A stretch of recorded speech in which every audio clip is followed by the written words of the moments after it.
కనీస వసతులు కల్పించాలి.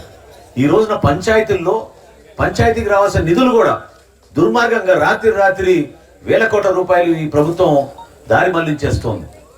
ఎక్కడ చూసినా కూడా పాపం గ్రామీణ ప్రాంతాల్లో ఇబ్బంది పడుతున్నారు.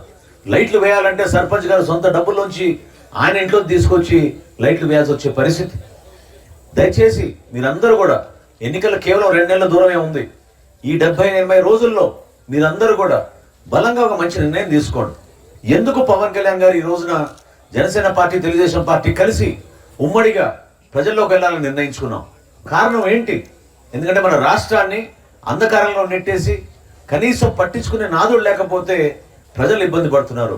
అసలు ఎక్కడైనా మీరు స్థానిక ప్రజాప్రతినిధిని కూర్చోబెట్టి మా గ్రామంలో ఈ సమస్యలు ఉన్నాయి, దీని గురించి మీరు పరిష్కారం చేయమని చెప్తుంటే ఎవరైనా అసలు వింటున్నారో చెప్పండి?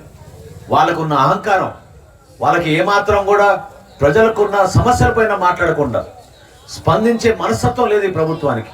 వాళ్ళు కేవలం వాళ్ళ ఆస్తుల గురించి, వాళ్ళ డబ్బుల గురించి, వాళ్ళ పదవుల కోసం పరిమితం అయ్యారు. కానీ రాష్ట్ర వ్యాప్తంగా ప్రజలు పడుతున్న ఆందోళనతోటి, వాళ్ళు పడుతున్న ఇబ్బందుల గురించి వీళ్ళు ఎక్కడ కూడా మాట్లాడుకోలేకపోతున్నారు. ప్రజలు కూడా ఆ విధంగా ఎదురు చూస్తున్నారు. ఎందుకంటే రైతులు ప్రత్యేకంగా మన ప్రాంతంలో ఎక్కువగా రైతాంగం ఉంది కాబట్టి ఈ 9 పంటలు నష్టపోయినాయి ఇప్పటి వరకు. 9 సార్లు రైతులు నష్టపోయారు ఈ 5 సంవత్సరాల్లో. 9 సార్లు ప్రభుత్వం ఏదో కబుర్లు చెప్తున్నారు, సర్వే చేపిస్తామంటారు, గ్రామీణ ప్రాంతాల్లో వస్తున్నారు, అధికారులు వస్తున్నారు అంటున్నారు. ఏమనంటే రైతు భరోసా కేంద్రాలు ఉన్నాయంటున్నారు. ఎక్కడున్నాయి రైతు భరోసా కేంద్రాలు? దేనికి ఉపయోగపడ్డాయి చెప్పండి? ఒక గింజ ఇచ్చారా? ఒక ధాన్యం కొనుగోలు చేశారా? ఫర్టిలైజర్ మీకు అందించారా? మీకు అవసరం ఉన్నప్పుడు మన వ్యవసాయ అధికారి వచ్చి మీ ప్రాంతాల్లో పర్యటించి మీ పంటల గురించి మీకు ఏమైనా సమాచారం అందించారా? ఏమీ లేదు. కేవలం ఒక 3,600 కోట్ల రూపాయలు ఈ రైతు భరోసా కేంద్రాలు నిర్మించామని చెప్పి దానికి డబ్బులు లాగేశారు. రంగులు కొట్టడానికి ప్రభుత్వ బిల్డింగ్లు, మన ఆస్తులు, ఎప్పటి నుంచో ఉన్న ఆస్తులు ఇవి, దానికి వైసీపీ రంగులు కొట్టడానికి కోసం 2,000 కోట్ల రూపాయలు వీళ్ళు వెచ్చించారు. ఎంత నష్టం కలిగింది మన రాష్ట్రానికి, మన ప్రజలకి చెప్పండి మీరు?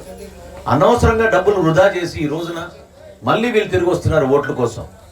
దయచేసి మీరు గమనించాల్సిన పవన్ కళ్యాణ్ గారు తీసుకున్న నిర్ణయం, ఆ రోజు ఇప్పటంలో జరిగిన సభలో మీరు చాలా మంది వచ్చి పాల్గొని ఉంటారు. ఆ రోజున ఇప్పటంలోనే 2 సంవత్సరాల క్రితం ఆయన సుమారు ఎన్నికలకి ఇంకా 2.5 సంవత్సరాల దూరం ఉన్నప్పుడు కూడా ఆయన ఒక మంచి నిర్ణయం తీసుకుని ప్రతిపక్ష ఓటు చీలనివ్వకూడదు, ఎట్టి పరిస్థితుల్లో కూడా వైఎస్ఆర్సీపీ విముక్త ఆంధ్రప్రదేశ్ రావాలి అని ఆయన తపనతోటి ఆ రోజు నిర్ణయం తీసుకున్నారు.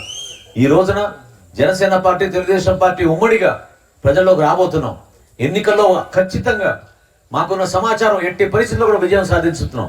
ప్రభుత్వం మనది. ఈ ప్రభుత్వంలో మీరందరూ కూడా భాగస్వాములు అవ్వాలి. ఎందుకంటే మన కోసం ఇది. పవన్ కళ్యాణ్ గారు నిలబడేది ఆయనకు ఒక పదవి కోసమో లేకపోతే ఆయనకి ఆస్తులు పెంచుకోవడానికి కోసం కాదు. నిజాయితీగా మన సామాన్యులను ఆదుకోవాలి, మన ప్రజలను ఆదుకోవాలి, మన గ్రామీణ ప్రాంతాలు ఇంకా మెరుగుపరచాలి, యువతకు చక్కటి అవకాశం కల్పించాలని ఆయన పదే ఆలోచించుకుని చేసిన కార్యక్రమం. దాన్ని దయచేసి మీరందరూ కూడా అర్థం చేసుకోండి. ఈ రోజున నేను చెప్తున్నా మీకు తెనాలి అభివృద్ధి గురించి ప్రతి సందర్భంలో కూడా చాలా మంది నా దృష్టికి తీసుకొచ్చినప్పుడు నేను చాలా గర్వంగా భావిస్తాను. ఎందుకంటే ఒక అవకాశం కల్పించినప్పుడు ఆ పదవిని అలంకరణ కోసమో స్వార్థం కోసం వాడుకునే వ్యక్తిని కాదు నేను. ఆ పదవిని మన ప్రజల కోసం వాడాను. ఈ ప్రాంతాన్ని అభివృద్ధి చేయాలని నేను కష్టపడ్డాను. ఏ గ్రామంలో చూసినా రోడ్లు వేసాం, ఏ గ్రామంలో చూసినా మంచినీటి సౌకర్యం తీసుకొచ్చాం. ఆ రోజు రక్షిత మంచినీటి పథకం తీసుకొస్తే మా గ్రామాలకు ఎందుకు అవసరం అని అనుకున్నారు, కానీ తెలియదు. వాస్తవంగా మనకి ఆరోగ్య సమస్యలు వస్తున్నాయి, ఇక్కడ ఉన్న భూగర్భ జలాలు బాగా కలుషితం అయిపోయినాయి, అనేక సమస్యలు ఉన్నాయి ఇక్కడ అనేది చాలా మందికి తెలియక మన ఇంట్లో వేసుకున్న 30 అడుగుల పంపులతోటే మనం నీళ్లు తాగుతూ ఉంటే మన ఆరోగ్యాలు చెడిపోతూ ఉన్నాయి. ఖచ్చితంగా రాబోయే ప్రభుత్వంలో ఉమ్మడి మేనిఫెస్టో ఏదైతే మేము ప్రణాళిక సిద్ధం చేశామో అందులో భాగంగా జనసేన పార్టీ, తెలుగుదేశం పార్టీ మీకు మాట ఇస్తోంది. ఇంటింటికి కొలాయి నీళ్లు అందించేటట్టు ఒక నిర్ణయం తీసుకుని దానిపైన డబ్బులు వెచ్చించి తీసుకురాబోతున్నాం మీ అందరికీ కూడా. అదేవిధంగా